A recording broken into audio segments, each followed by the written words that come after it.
जी नमस्कार साथियों। Good morning प्यारे दोस्तों। जय हिंद, वंदे मातरम, राधे राधे। आज की हमारी जो क्लास है उसमें टॉपिक चल रहा है हमारा शायद काल। एक बार मैं देख लेता हूँ कितना हो गया और कितना कराना बाकी है। काल वाला टॉपिक में कौन से भेद, भूतकाल के भेद हमारा शायद कंप्लीट हो गया था। और भूतकाल के 6 भेद एक बार बताइए थोड़ा सा, अगर किसी को पता है तो।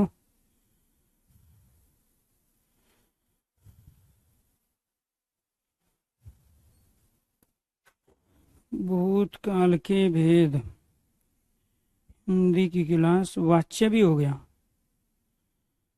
तो आगे बढ़े हुए।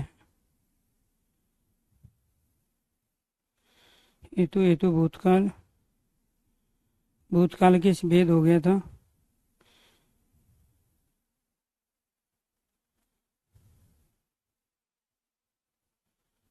ठीक जी। भविष्यत काल के भेद आज हमें करने हैं। क्या करने हैं? भविष्यत काल के भेद। चलो जी।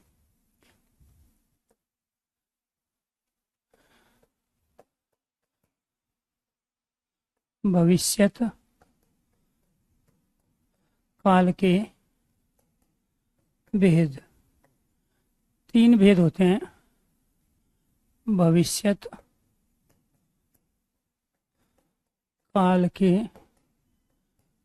भेद 3। एक होता है इसमें सामान्य, सामान्य भविष्य। दूसरा होता है इसमें संभाव्य भविष्य, संभाव्य भविष्य। तीसरा होता है इसमें हेतु हेतुमद भविष्य, हेतु हेतुमद, हेतु हेतुमद भविष्य। तो ये 3 आपके भेद होते हैं। पहला है यहाँ पे आपका सामान्य भविष्य। क्या है? सामान्य भविष्य या सामान्य भविष्यत काल, जहाँ किसी वाक्य में क्रिया का न तो आरंभ होना, जहाँ किसी वाक्य में क्रिया का न तो आरंभ होना पाया जाए, न तो आरंभ होना पाया जाए, और न तो आरंभ होना पाया जाए और न ही और न ही और न ही क्रिया की और न ही क्रिया की समाप्ति, न ही क्रिया की समाप्ति पाई जाए और न ही क्रिया की समाप्ति पाई जाए, तो वो क्या कहलाता है? वो कहलाता है सामान्य भविष्यत काल। वो क्या कहलाएगा? सामान्य भविष्यत काल। जिस वाक्य में जिस वाक्य में क्रिया का जिस वाक्य में क्रिया का आने वाले समय जिस वाक्य में क्रिया का आने वाले समय जिस वाक्य में क्रिया का आने वाले समय में वो होना, जिस वाक्य में क्रिया का आने वाले समय में होना, जिस वाक्य में क्रिया का आने वाले समय में होना पाया जाता हो, होना पाया जाता हो। तीसरा,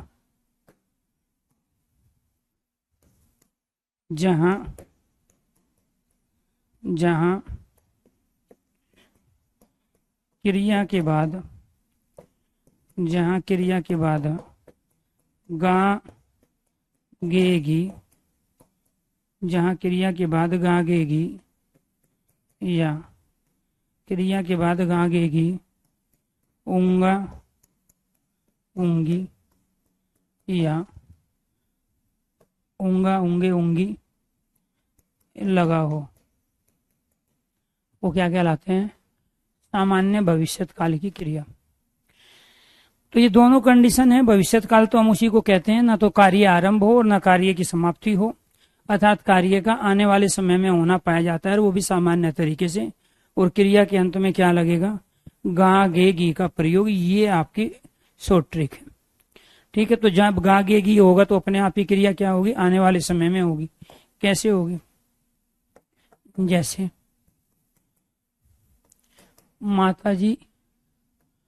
माताजी तीर्थ यात्रा, माताजी तीर्थ यात्रा पर, माताजी तीर्थ यात्रा पर जाएगी, माताजी तीर्थ यात्रा पर जाएगी, माताजी तीर्थ यात्रा पर जाएगी। मैं कल मथुरा जाऊंगा।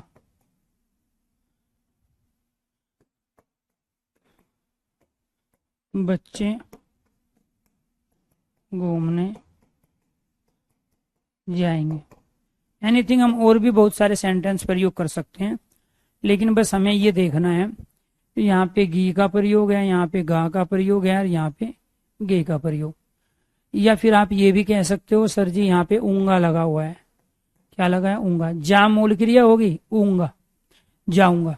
तो जहां ऊंगा ऊंगी ऊंगे आ जाए, गा गे घी आ जाए, तो ये दुनिया के सारे सेंटेंस सामान्य भविष्यत काल के हैं। यहाँ सामान्य तरीके से आने वाले समय में क्रिया का होना पाया जा रहा है। न तो यहाँ क्रिया की समाप्ति है, न क्रिया का आरंभ होना, बल्कि आने वाले समय में क्रिया माताजी तीर्थ यात्रा पर जाएगी या माताजी कल तीर्थ यात्रा पर जाएगी। कई बार समय भी बता देते हैं, जैसे मैंने कल प्रयोग करूंगा तो आने वाला कल हो गया वो। मैं कल मथुरा जाऊंगा, तो हम जरूरी नहीं है, इससे भी पहचान सकते हैं कि आने वाले समय की बात कर रहा है, क्योंकि जाऊंगा आने वाले समय में है। बच्चे घूमने जाएंगे, तो यानी कि यहाँ आने वाले समय के लिए आने वाला सप्ताह, महीना, वर्ष, कल, परसों, एनीथिंग, उसका भी प्रयोग हम सेंटेंस में कर लेते हैं। तो ये सब क्या है आपके? ये सारे के सारे थे आपके सामान्य भविष्यत काल, जिसको हम शॉर्ट में सामान्य भविष्य भी कहते हैं। सामान्य भविष्यत काल के आपके ये सेंटेंस हो गए। अगर यहाँ तक चीजें क्लियर हो गई हो, क्योंकि हमने तीनों कंडीशन अप्लाई कर दी, जहां किसी वाक्य में क्रिया का न तो आरंभ होना पाया जाए और न ही क्रिया की समाप्ति पाई जाए, जिस वाक्य में क्रिया का आने वाले समय में होना पाया जाता हो, सामान्य भविष्यत काल की क्रिया। जहां क्रिया के बाद गा गे गी लगा हो, तो वो भी क्या कहलाएगा? ठीक है, सामान्य भविष्य। अगर यहाँ तक क्लियर है तो एक बार सारे स्टूडेंट ओके कीजिए, यस कीजिए। दूसरा जो भेद है हमारा, वो है प्यारे दोस्तों हमारा संभाव्य भविष्य। दूसरा भेद क्या है हमारा? संभाव्य भविष्य। संभाव्य, दूसरा भेद होगा हमारा संभाव्य, दूसरा भेद है हमारा संभाव्य भविष्य। दूसरा भेद क्या हो गया? संभाव्य भविष्यत काल। कहाँ होगा जी संभाव्य भविष्यत काल? जहां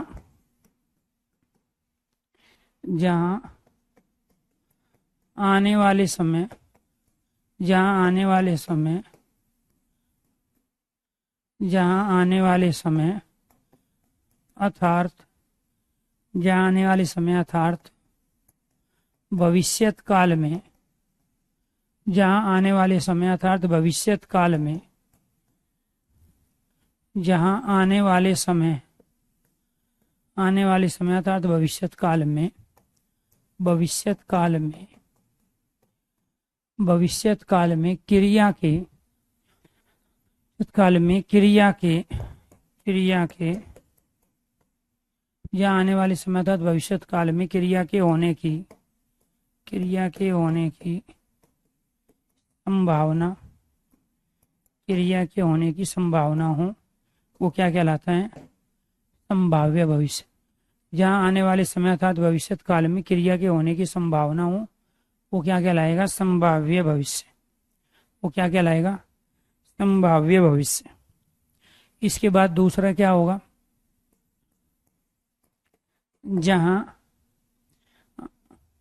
जहाँ संभावना को प्रकट करने के लिए, जहाँ संभावना को जहाँ संभावना को प्रकट जहाँ संभावना को प्रकट करने के लिए जहाँ संभावना को प्रकट करने के लिए वो हो सकता है, जहाँ संभावना को प्रकट करने के लिए हो सकता है, लगता है, जहाँ हो सकता है, लगता है, संभव है, शायद। हो सकता है, लगता है, संभव है, शायद। कदाचित शब्दों का कदाचित हो सकता है, लगता है, संभव है, कदाचित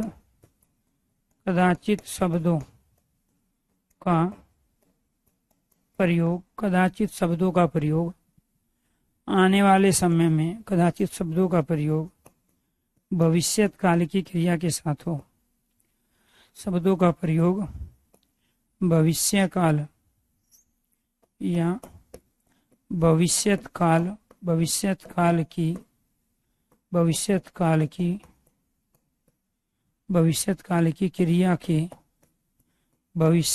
की क्रिया के साथ हो। असंभव, शायद, कदाचित शब्दों का प्रयोग भविष्यत काल की क्रिया के साथ हो, क्या कहलाता है? संभाव्य भविष्य कहलाता है। वो क्या कहलाएगा? संभाव्य भविष्य।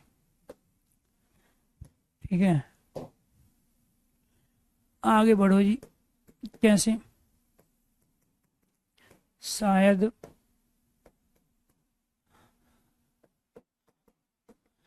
आपकी परीक्षा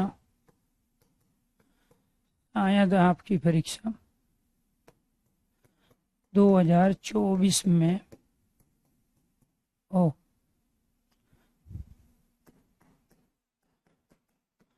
हो सकता है आपका कोर्स अगले महीने समाप्त हो जाए।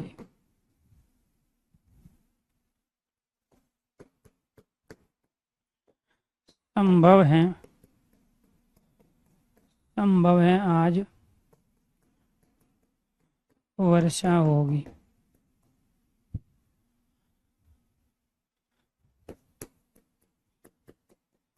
लगता है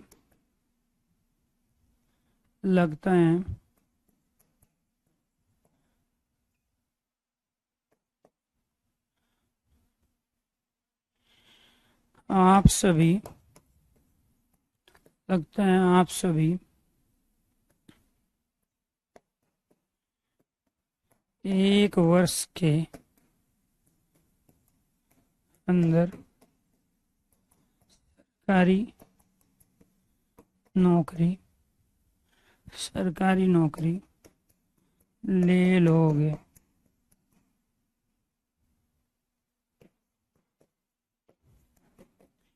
कदाचित आप मुझे पहले मिले। कदाचित आप मुझे पहले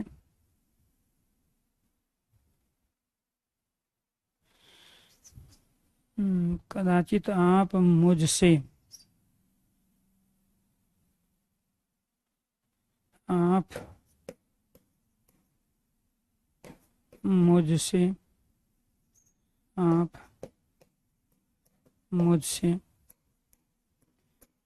पहली बार मिलोगे। प्यारे दोस्तों, इसमें दो तीन चीजों का आपको शॉर्ट ट्रिक का प्रयोग करना है। इसमें गे का है, इसमें भी गे लगा हुआ है, इसमें भी यहाँ गी लगा हुआ है। तो यहाँ भी एक तो तरीका यही है, हर चीज में आपको गा गे गी नहीं ढूंढना है। ठीक है, तो लगा है, अच्छी बात है, होगी, लोगे आने वाले समय में, मिलोगे आने वाले समय में। दूसरा, इसमें शायद, हो सकता है, संभव है, लगता है, कदाचित का प्रयोग तो संभाव्य वर्तमान में भी होता है। वर्तमान काल के जो 5 भेद आपको बताए गए, उनमें 5वां भेद संभाव्य वर्तमान ही था, लेकिन उसमें वर्तमान काल की क्रिया का प्रयोग हो रहा था संभावना को बताने वाले शब्दों के साथ। यहाँ क्रिया आने वाले समय में। अब मैंने यहाँ जानबूझ के गागे गी का प्रयोग नहीं किया, मैंने जानबूझ के यहाँ आने वाले समय को बताने के लिए उस समय का प्रयोग किया, अगला महीना और 2024। अब हमें आवश्यकता ही नहीं है इसमें यहाँ गागे गी की। तो शायद आपकी परीक्षा 2024 में होगी, तो 2024 कोई वर्तमान काल तो है नहीं, न भूतकाल है। अगला महीना कह रहे हैं तो आने वाले समय की बात कर रहे हैं, 2024 कह रहे हैं तो आने वाले समय की बात कर रहे हैं। तो कई बार सेंटेंस में गा गे गी नहीं होता है, लेकिन आने वाले समय की सूचना देने के लिए शब्द का प्रयोग करते हैं। कल परसों का प्रयोग करते हैं, ठीक है, अगले दिन का प्रयोग करते हैं, अगले महीने का प्रयोग करते हैं, अगले वर्ष का प्रयोग करते हैं। आज जो वो विगत वर्ष कह रहा है तो भूतकाल, बीता हुआ समय, और कंफ्यूज मत हो जाना। तो विगत कह रहा है तो बीता हुआ, ठीक है, आगामी कह रहा है तो आने वाला। तो ये इन शब्दों का प्रयोग होगा।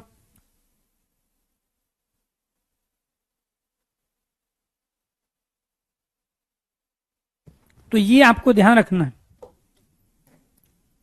विगत भूतकाल बीता हुआ, आगामी आने वाला भविष्यत काल। विगत वर्षों में, पिछले वर्षों में, आगामी वर्षों में, आगामी महीनों में, आगामी दिनों में, आने वाले दिनों में। तो आगामी हमें भविष्य काल को बताता है, विगत हमें भूतकाल को बताता है।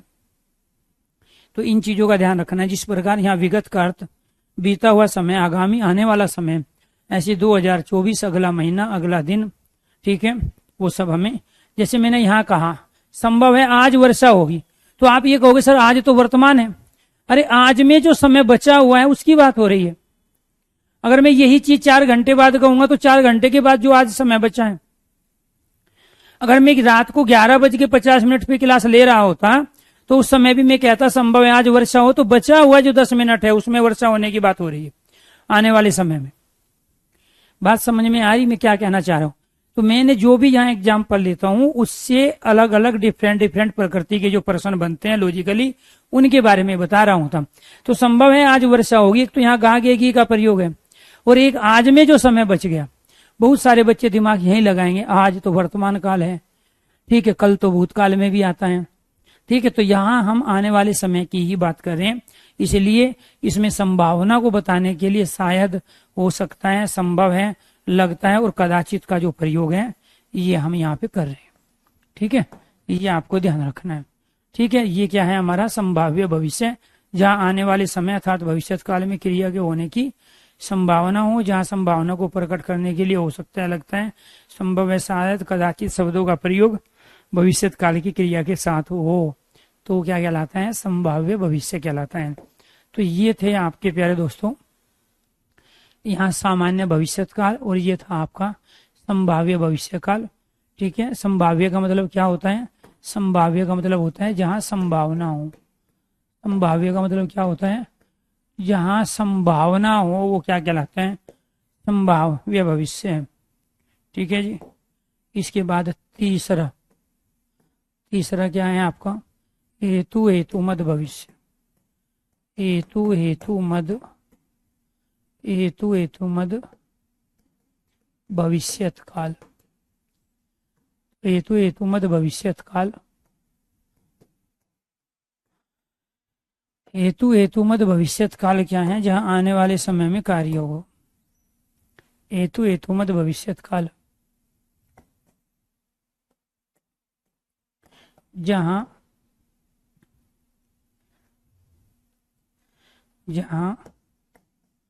दो क्रिया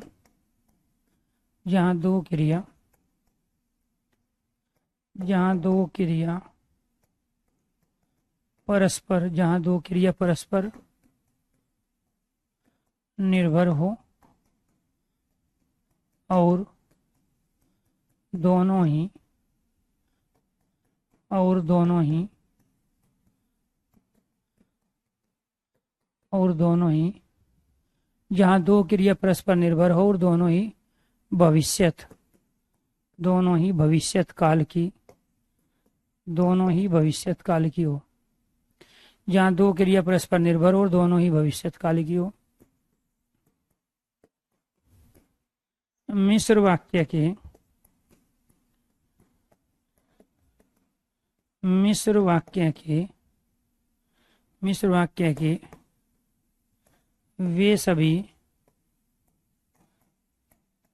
मिश्र वाक्य के वे सभी उदाहरण जिनमें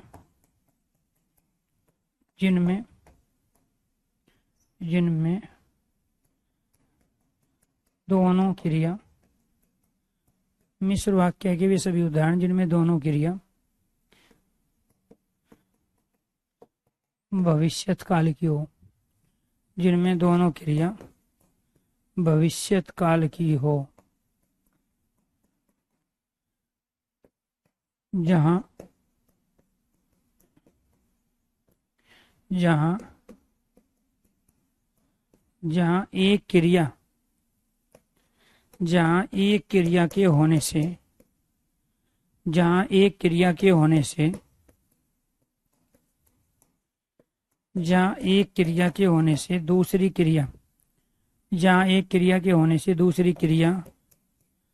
जहाँ एक क्रिया के होने से दूसरी क्रिया का होना पाया जाता हो। जहाँ एक क्रिया के होने से दूसरी क्रिया का होना पाया जाता हो तथा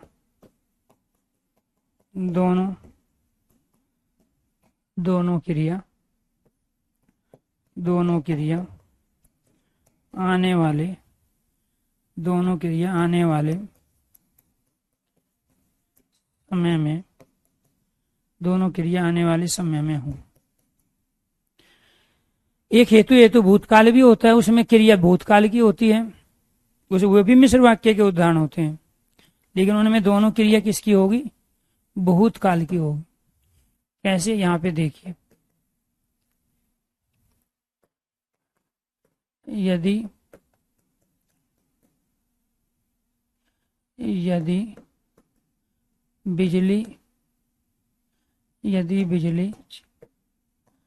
यदि बिजली चमकेगी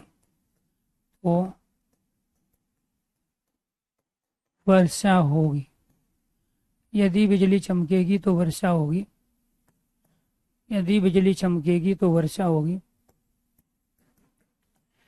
वर्षा होगी तो फसल बोएंगे। वर्षा होगी तो फसल बोएंगे। फसल बोएंगे तो अन्न उत्पन्न होगा।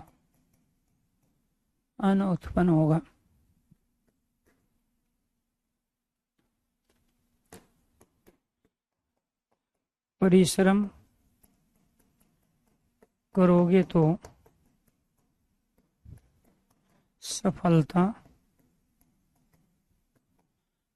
करोगे तो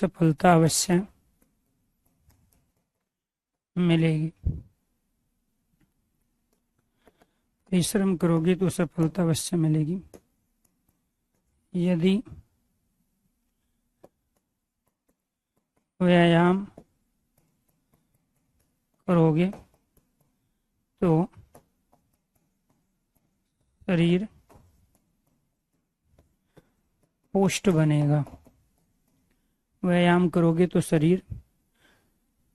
बनेगा। अरे दोस्तों, इसमें गे, गी, गा, गे, गी, गे, गी, गे, ये शॉर्ट ट्रिक है। अगर यही हेतु हेतु भूतकाल के होते तो यहाँ ता ते ती होता गा गे की जगह। ठीक है, क्या होता, ता ते ती का प्रयोग करते। फसल बोते तो अनुत्पन्न होता। ठीक है, परिश्रम करते तो सफलता अवश्य मिलती।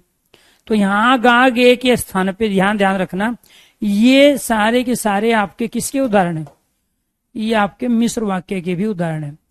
और इसी को हम हेतु हेतु मद, इसी को कह रहे हैं हम हेतु हेतु मद भविष्यत काल। इसको क्या कह रहे हैं हम, हेतु हेतु मद भविष्यत काल कह रहे हैं। तो प्यारे दोस्तों, आपको ये ध्यान रखना है, यही तो सारे के सारे सेंटेंस आपके हेतु हेतु मद भविष्यत काल के हैं।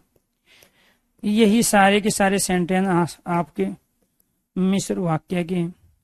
यही सारे के सारे सेंटेंस आपके संबंधवाचक वाक्य के हैं। किसके हैं, संबंधवाचक वाक्य, जहां एक क्रिया के होने से दूसरी क्रिया का संबंध जुड़ा हो। यही सारे के सारे आपके संकेतार्थक वर्ती के हैं। इसके हैं संकेतार्थक वर्ती के। एक पंथ चार काज बता रहे हैं आपको। ये पांचों के पांचों सेंटेंस आपके मिश्र वाक्य भी है, क्योंकि एक क्रिया के होने से दूसरी क्रिया का होना पाया जा रहा है। दो क्रिया यहाँ परस्पर निर्भर है, आश्रित है। यहाँ एक क्रिया का संबंध दूसरी क्रिया से है, एक क्रिया के होने से दूसरी क्रिया का होने का संकेत मिल रहा है। इसलिए संकेत तथा संबंधवाचक वाक्य के भी है, क्योंकि संबंधवाचक वाक्य का ही दूसरा नाम संकेतवाचक वाक्य भी होता है।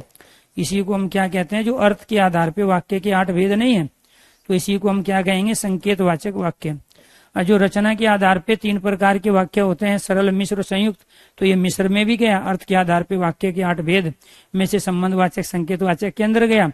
जो 8 प्रकार की वर्ती होती है, तो उन वर्ती के आधार पे भी यही है। तो वर्ती भी हम काल के आधार पे पहचानते हैं। ये जो 8 प्रकार के अर्थ के भेद है, इनका भी प्रयोग करेंगे इसमें।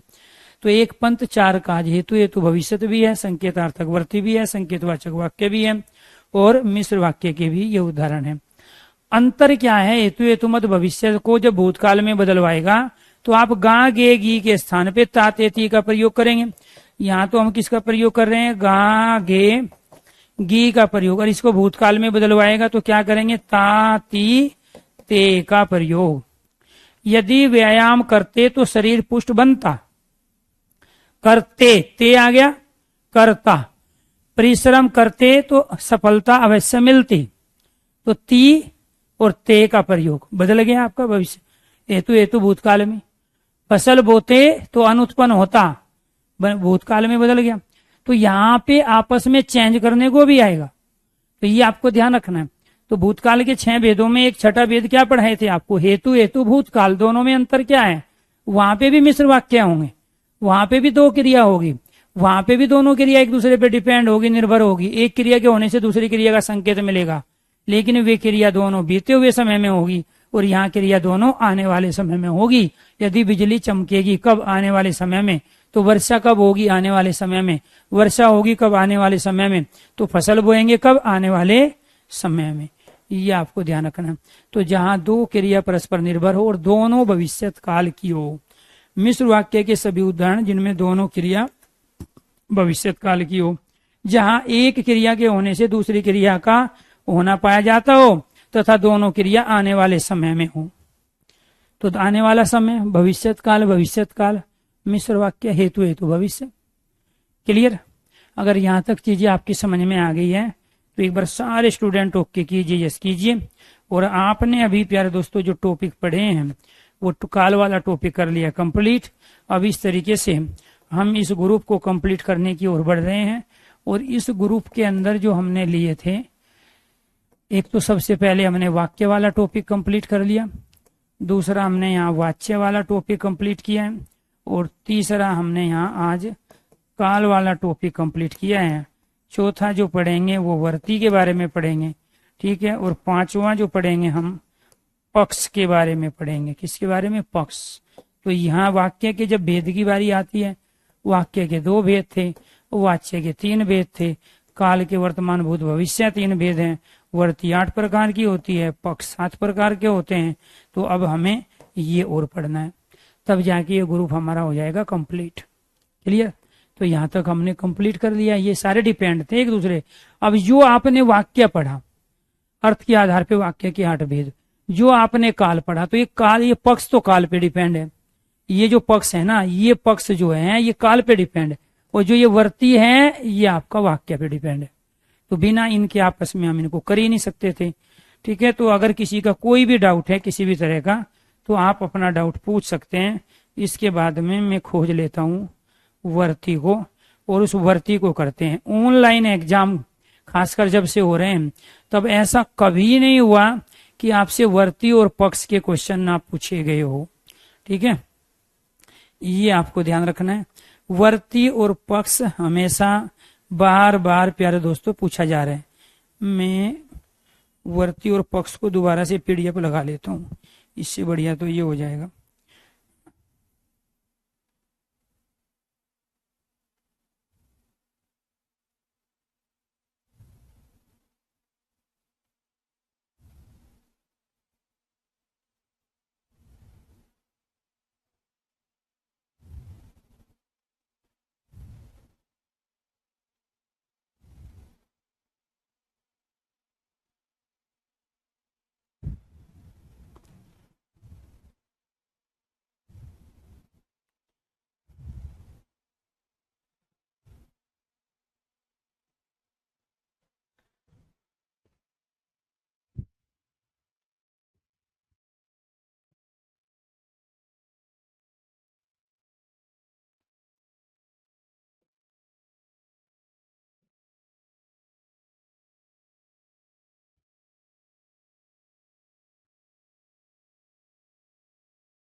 जी, किसी का कोई डाउट हो तो भाई डाउट पूछ लो तब तक।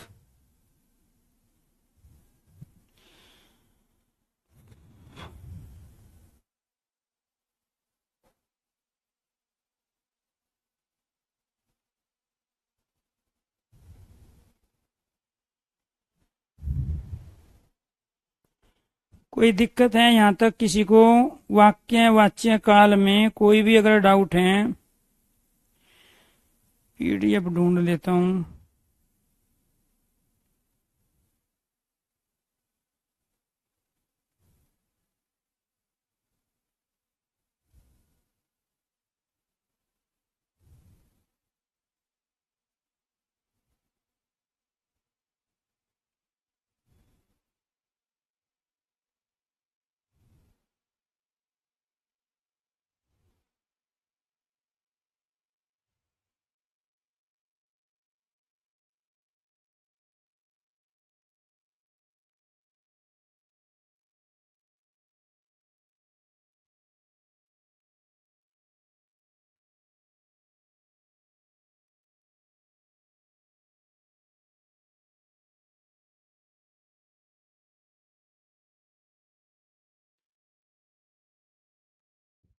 हाँ, रिकॉर्ड मान लो भाई क्लास को, और तो कोई आपका इलाज है नहीं। ठीक है, कभी कभी क्लास लेते हो, उसमें ही आके आप द्वंद्व में जीते हो। अरे भाई मिल जा।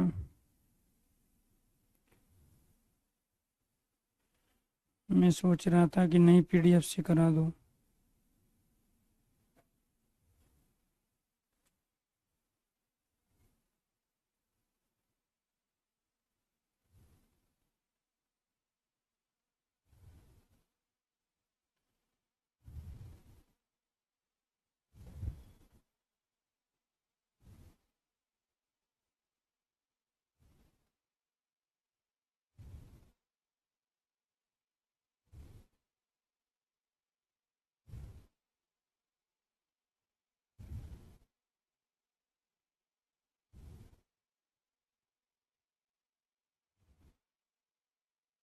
मिल गया भाई, मिल गया,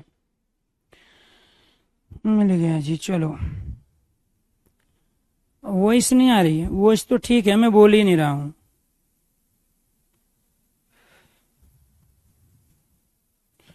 ये लो जी, आपको एक बार झलक दिखला देंगे। ठीक है जी।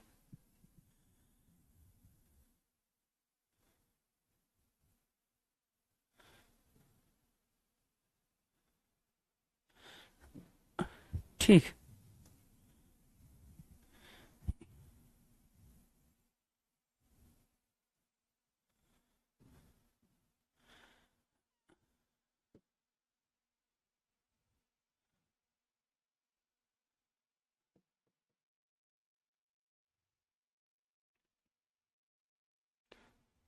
ये है हमारा वर्ती और पक्ष।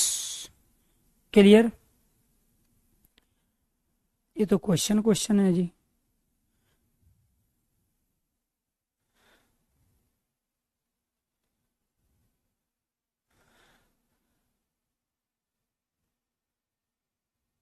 चलो पहले आप देख लेते हैं, इसी में होगा, काफी बड़ी पीडीएफ है। अब आपको करना क्या है वो देखो एक बार। इससे नेक्स्ट जो टॉपिक है हमारा वो है वर्ती और पक्ष। और इसमें क्वेश्चन आएगा इस तरीके से, दीपा लगातार पढ़ाई करती थी इसलिए कक्षा में प्रथम आई। तो इसमें पक्ष क्वेश्चन पूछ रहे हैं। अब आज द्योतक पक्ष है, पूर्णता द्योतक है, प्रगति है, तो ये बार बार पक्ष पक्ष आ रहा है ना, ये इस तरीके के क्वेश्चन होंगे। ठीक है। इसके बाद अब आप चल सकते हैं वाक्य में कौन सी वर्ती है। तो वर्ती का क्वेश्चन आ गया, निश्चार्थक वर्ती, सामर्थ्य सूचक, बाध्यता सूचक वर्ती, इच्छार्थक सूचक वर्ती।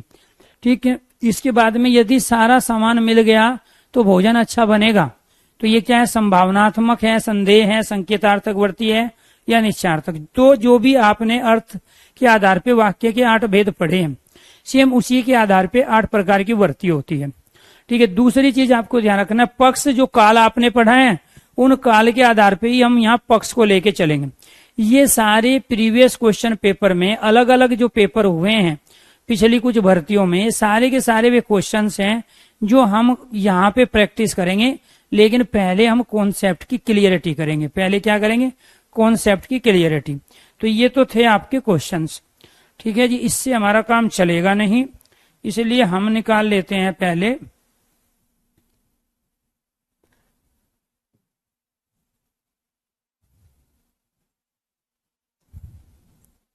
ये वाला।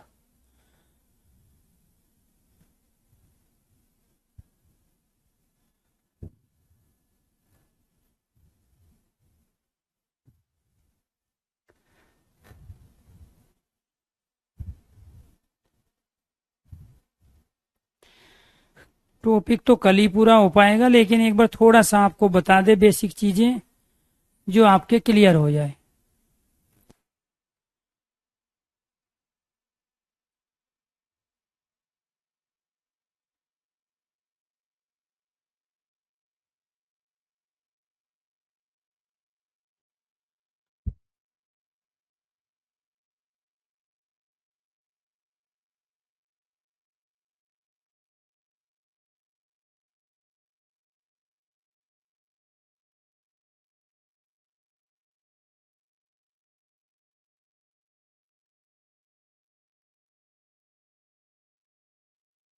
तो पीढ़ियां भी भाग गई भाई।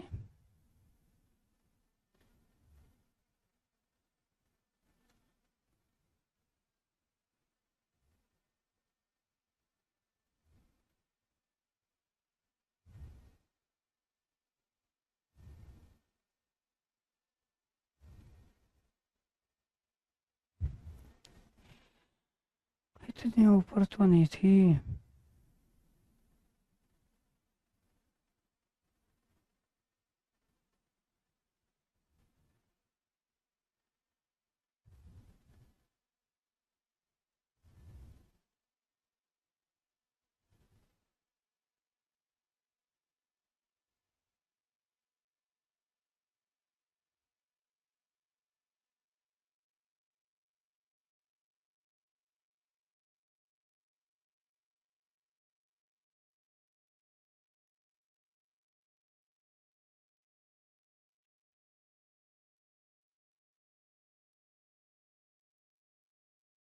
मिली नहीं जी, कल ही कराएंगे, आज समय भी हो गया है।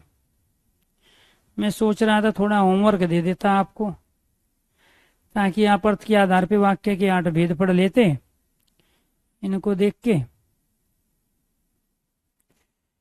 ए प्रभु, चलो जी छोड़ो। प्यारे दोस्तों, आज के लिए सॉरी, ठीक है। पीडीएफ मिली नहीं है, क्योंकि अब आपको बस एक काम करना है जो मैं करवाना चाह रहा था आपसे, और वो काम ये है कि दोबारा से आपको अर्थ के आधार पे वाक्य के 8 भेद पढ़ने हैं और ये काल का रिवीजन करना है। तो एक तो हमें चाहिए, कल दोनों टॉपिक हम कंप्लीट कर लेंगे, वो भी क्वेश्चनों के साथ। अर्थ के आधार पर, अर्थ के